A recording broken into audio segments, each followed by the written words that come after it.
Welcome to Technology Discussion with Amit.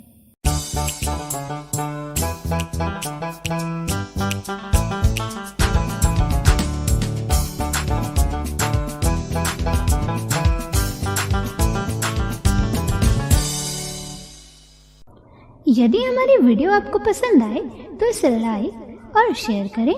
तकनीकी ज्ञान से जुड़े रहने के लिए हमारे चैनल को सब्सक्राइब करें और हमारी वीडियो नोटिफिकेशन सबसे पहले पाने के लिए नोटिफिकेशन लेवल को ऑल पर सेट करें।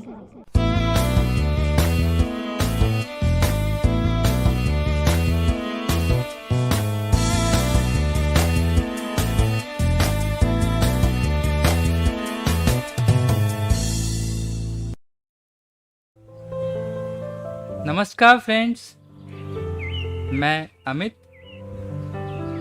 आज हम बात कर रहे हैं पाइथन प्रोग्रामिंग लैंग्वेज के बारे में। पाइथन के विषय में यह फर्स्ट वीडियो है, तो आइए हम शुरू करते हैं। सबसे पहले हम समझते हैं कि प्रोग्रामिंग लैंग्वेज क्या है। उसके बाद हम बात करेंगे पाइथन के बारे में। यदि हम बात करें प्रोग्रामिंग लैंग्वेज के बारे में, तो इसे सरल शब्दों में और आसान भाषा में अगर हम जानें तो जिस प्रकार हम इंसान आपस में बातचीत करने के लिए, कम्युनिकेट करने के लिए किसी न किसी लैंग्वेज का यूज़ करते हैं। एग्जाम्पल के लिए हिंदी या इंग्लिश।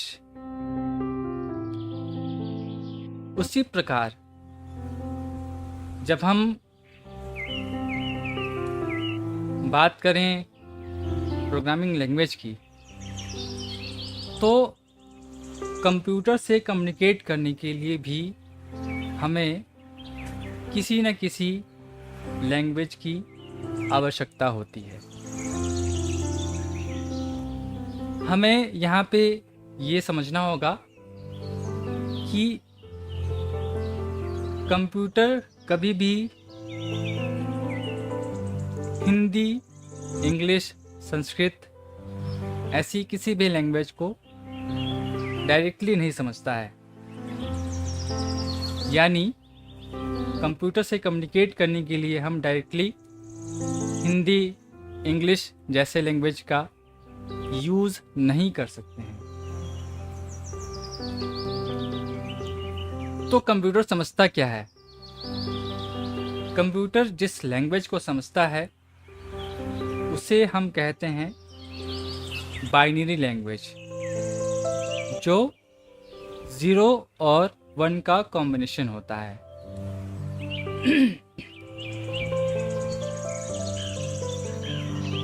तो यदि हम बात करें प्रोग्रामिंग लैंग्वेज की, तो कंप्यूटर से कम्युनिकेट करने के लिए ही हम प्रोग्रामिंग लैंग्वेज का यूज़ करते हैं। अब डायरेक्टली हमारे प्रोग्रामिंग लैंग्वेज को भी कंप्यूटर नहीं समझता है, बट ये प्रोसेस कैसे होता है ना? कौन सी वो चीज़ होती है जो हमारे प्रोग्रामिंग लैंग्वेज को बाइनरी लैंग्वेज में कंप्यूटर को कन्वर्ट करके और उससे पहुंचाता है। इसकी बातचीत विस्तार रूप से हम बाद में करेंगे। अभी बस आप इतना समझ लीजिए कि हम प्रोग्रामिंग लैंग्वेज का यूज़ कंप्यूटर से कम्युनिकेट करने के लिए करते हैं। तो इसी कड़ी में हम आज एक प्रोग्रामिंग लैंग्वेज की शुरुआत करने जा रहे हैं जिस लैंग्वेज का नाम है पाइथन। अब हम ये जानते हैं कि पाइथन क्या है।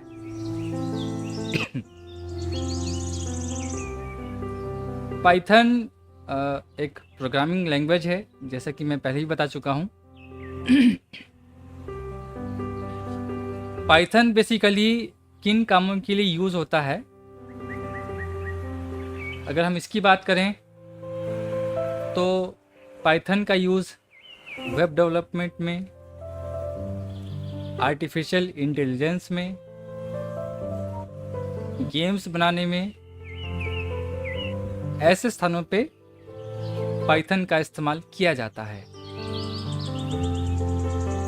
हालांकि एंड्रॉयड डेवलपमेंट में या एंड्रॉयड ऐप्स की अगर हम बात करें तो पाइथन का यूज़ अमूमन नहीं होता है या कम देखने को मिलेगा।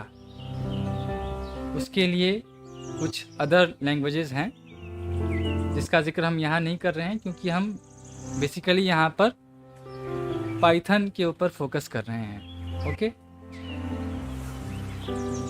सो प्रोग्रामिंग लैंग्वेज क्या है और पाइथन बेसिकली किन कामों के लिए यूज़ होता है, ये बात आप भली भांति समझ चुके होंगे, ऐसी उम्मीद है मुझे। आजकल जो AI softwares, AI based softwares हैं, है ना, या जो AI के प्लेटफॉर्म्स हैं, आप उनमें पाइथन लैंग्वेज का यूज़ देखेंगे, या आजकल जो गेम्स आ रहे हैं उनमें भी आपको पाइथन लैंग्वेज का यूज़ मिलेगा। एक एग्ज़ाम्पल मैं और देता हूँ। हम सब लोग जो NVDA यूज़ करते हैं, नॉन विजुअल डेस्कटॉप एक्सेस, जो हमारा स्क्रीन रीडर है, वो भी पाइथन लैंग्वेज पर बेस्ड है। तो हम पाइथन लैंग्वेज को बेसिक से सीखना शुरू करेंगे और इसे हम एडवांस लेवल पे लेके जाएंगे और कोशिश करेंगे कि जितना अधिक से अधिक हम जान सकते हैं हम जानेंगे। तो आइए अब हम समझते हैं कि पाइथन में जो हम कोडिंग करते हैं, है ना, उसका सिंटैक्स कैसा होता है, और लैंग्वेजेस में यूज़ होने वाले कुछ टर्म्स की बात मैं अपने HTML वाले वीडियो में कर चुका हूँ। तो आप में से जिन लोगों ने भी मेरे HTML के वीडियोस ना देखे हों, वे उन्हें जाके विज़िट ज़रूर करें। मैं यहाँ पर उन टर्म्स को डिफ़ाइन करूँगा या उसकी चर्चा विस्तृत रूप में करूँगा जिस टर्म को मैंने HTML में नहीं बताया है या जो HTML में यूज़ नहीं होता है, सिर्फ पाइथन में या अदर लैंग्वेजेस में होता है ना। तो जिनकी चर्चा मैं ऑलरेडी HTML में कर चुका हूँ, उन टर्म्स की चर्चा यहाँ पर नहीं करूँगा। जैसे सिंटैक्स और भी बहुत से टर्म्स हैं। सो हमें सबसे पहले समझना होगा वेरिएबल्स को, है ना। पाइथन में जो कोड्स लिखे जाते हैं उनमें वेरिएबल भी एक चीज़ होती है। अब उसे हम अभी समझते हैं कि वेरिएबल क्या होती है, उसे हम कैसे लिखते हैं, बट आप इसे अभी ध्यान में रखिए। वेरिएबल और वेरिएबल के अंदर जो हम वैल्यूज़ लिखते हैं, उसके डेटा टाइप्स होते हैं, यानी किस प्रकार की वैल्यू हम उसमें लिख रहे हैं। अभी आपको बिल्कुल भी घबराने की ज़रूरत नहीं है। शुरुआत में थोड़ा सा आपको टफ लग सकता है, बट जैसे जैसे हम आगे बढ़ेंगे आपको चीज़ें आसान लगने लगेंगी। तो हम वेरिएबल्स की बात करेंगे, ठीक है, हम डेटा टाइप्स की बात करेंगे, हम ऑपरेटर्स की बात करेंगे, ठीक है। तो ये कुछ चीज़ें हैं जिन्हें मिलाकर हम कोड्स लिखते हैं, और भी बहुत सी चीज़ें होती हैं, बट शुरुआती दौर में हम इतना ही देखेंगे, है ना। सो आइए सबसे पहले हम बात कर लेते हैं वेरिएबल की। तो वेरिएबल को यदि हम सरल शब्दों में समझें तो वेरिएबल एक प्रकार का कंटेनर होता है ना। जिस प्रकार से हम एक कंटेनर में कुछ स्टोर करके रख सकते हैं, कुछ भर के रख सकते हैं, उसी प्रकार वेरिएबल में भी हम वैल्यूज़ के रूप में कुछ डेटा प्रोवाइड करते हैं, है ना। तो वेरिएबल को हम कुछ वैल्यूज़ असाइन करते हैं और वो उस वेरिएबल के अंदर स्टोर हो जाता है। इसीलिए हम ये कह सकते हैं कि variable is like a container, है ना। वेरिएबल में हम कोई डेटा स्टोर करके रख सकते हैं। जैसे एग्जाम्पल के लिए नेम अमित। अब इसमें जो नेम है ये हमारा वेरिएबल नेम है, वेरिएबल का नाम हो गया नेम, और जो अमित है वो इसकी वैल्यू हो गई, ठीक है। यानी हमने नेम वेरिएबल में क्या स्टोर किया, अमित स्टोर कर दिया है। उसी प्रकार से अगर हम लिखते हैं एज 24 तो जो एज है वो वेरिएबल का नाम है, हमने एक नाम दे दिया वेरिएबल का, और जो 24 है वो उसकी वैल्यू है। तो एज नाम के वेरिएबल में हमने क्या स्टोर किया, 24, जो कि हमारी वैल्यू है इस वेरिएबल की, है ना। सो वेरिएबल अब आप समझ चुके होंगे कुछ एग्जाम्पल जो अभी मैंने दिए उसके थ्रू, और आगे जब हम इसकी चर्चा विस्तृत रूप में करेंगे तो आप इसे और भी समझेंगे। तो बेसिकली वेरिएबल जो हम लिखते हैं उसके कुछ रूल्स होते हैं कि वेरिएबल आपको कैसे बनाना है ना। तो वेरिएबल बनाने के लिए आपको ध्यान क्या क्या रखना है कि जो आप वेरिएबल को की असाइन करेंगे, जो वेरिएबल का नाम होगा वो कुछ मीनिंगफुल होना चाहिए, है ना। और मीनिंगफुल होगा तो इससे क्या है कि कोडिंग करने में आसानी होती है, और जो कोडिंग पढ़ने वाले लोग होंगे, आपने मान लीजिए कोडिंग कर दी और कोई और डेवलपर यदि आपके कोड्स पढ़ रहा है तो उसे समझने में आसानी हो, इसलिए भी ज़रूरी हो कि आप जो भी वेरिएबल का नाम रखें वो एक मीनिंगफुल वेरिएबल हो। जैसे कि अभी मैंने आपको एग्जांपल के लिए बताया नेम, एज, और आप लिख सकते हैं जैसे क्लास, इस टाइप के कुछ भी जो मीनिंगफुल हो। बट एक बात का आप ध्यान रखेंगे कि वेरिएबल नेम में कोई भी ऐसा कीवर्ड नहीं होना चाहिए जो कि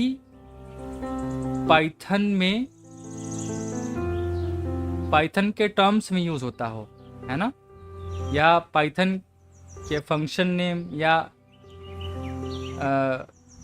जिसको हम बोल सकते हैं कंडीशंस लिखने में यूज़ होता हो।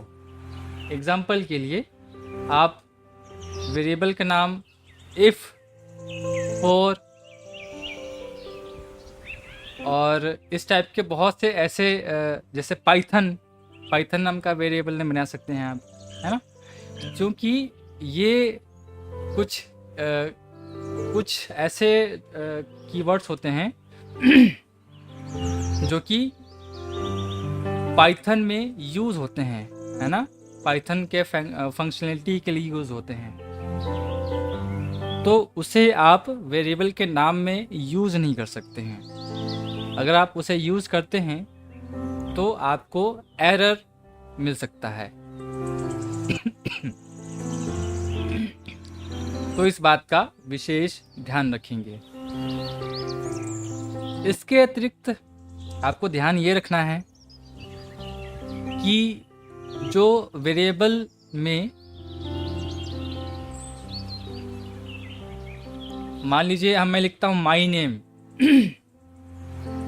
तो माई नेम के बीच में स्पेस मैं नहीं लिख सकता हूँ, तो वेरिएबल नेम में कभी भी स्पेस जो है वो नहीं लिखा जाएगा।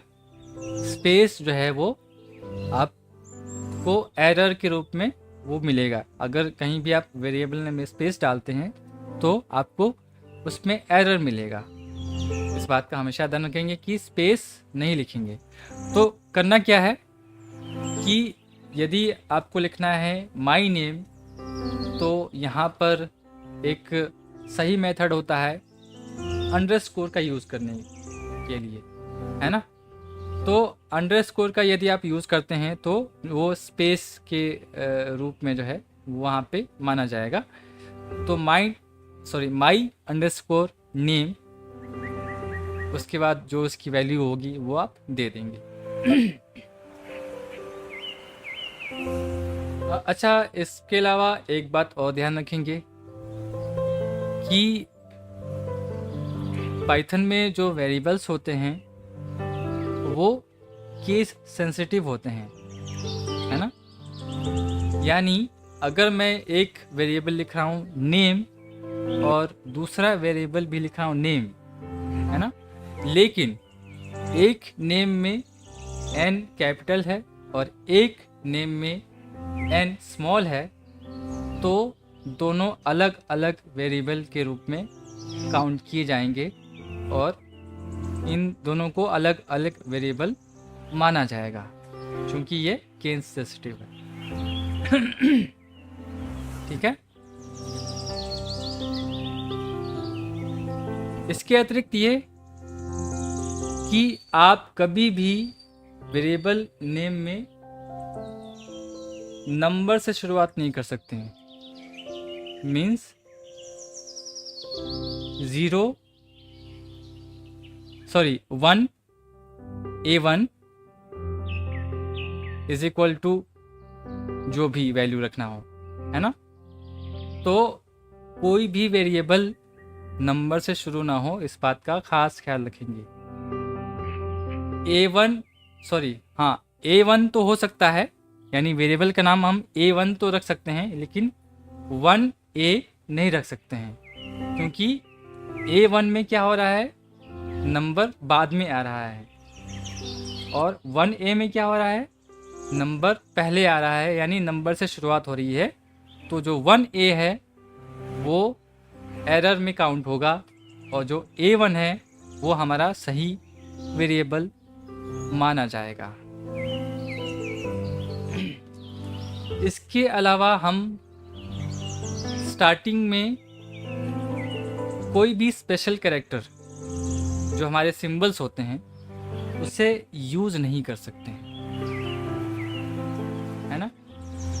तो स्पेशल कैरेक्टर कौन से, जैसे एट, डॉट, कॉमा, कुछ भी, क्वेश्चन मार्क, डॉलर, एंड का साइन। सो ये जो स्पेशल कैरेक्टर्स हैं वो स्टार्टिंग में यूज़ नहीं हो सकते हैं। जैसे अगर मैं लिखना चाहूँ कि एट नेम और उसके बाद उसकी वैल्यू देना चाहूँ, तो जो एट नेम मैंने लिखा है वेरिएबल का नाम, ये रॉन्ग काउंट किया जाएगा, यानी इसमें एरर नज़र आएगा। ठीक है।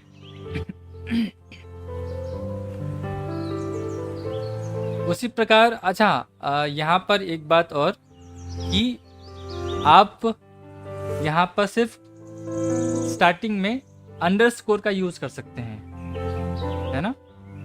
जो शिफ्ट प्लस डैश से अंडरस्कोर बनता है उसे आप स्टार्टिंग में यूज़ कर सकते हैं वेरिएबल के स्टार्टिंग में। जैसे underscore name is equal to Amit, ये सही माना जाएगा। लेकिन अगर मैं लिखता हूँ at name is equal to Amit, ये गलत माना जाएगा, है ना। तो अंडरस्कोर को छोड़ के और कोई भी स्पेशल कैरेक्टर मान्य नहीं होता है वेरिएबल के स्टार्टिंग में। ठीक है। तो ये कुछ बेसिक रूल्स हैं जिसे आप फॉलो करें, और नहीं तो आपको एरर मिल सकते हैं अगर आप इन छोटी छोटी बातों का ध्यान नहीं रखेंगे तो, है ना। तो मुझे उम्मीद है कि अब तक हमने जो भी जाना, जैसे प्रोग्रामिंग लैंग्वेज क्या है ना, पाइथन का यूज़ कहाँ कहाँ होता है, उसके बाद हमने बात की वेरिएबल्स की, है ना, इसको लिखने के जो रूल्स हैं, है ना, उसकी हमने बात की। तो मुझे लगता है कि आप इसे समझ पाए होंगे। यदि कोई भी कंफ्यूजन हो, आप डायरेक्टली कमेंट बॉक्स में अपना क्वेश्चन लिख सकते हैं। आपके सारे क्वेश्चंस पढ़े जाते हैं, आपके सारे कमेंट्स पढ़े जाते हैं, उनका रिप्लाई दिया जाता है। और आप में से जो लोग मुझे व्हाट्सएप पर फीडबैक देते रहे हैं, उनके लिए मैं बता दूं कि मेरा पुराना व्हाट्सएप नंबर चेंज हो चुका है। जो मेरा नया व्हाट्सएप नंबर है वो है 9355133967 9355133967। पाइथन के बारे में और भी हम बहुत सी बातें करने वाले हैं, लेकिन अगले ट्यूटोरियल में। तब तक के लिए नमस्कार।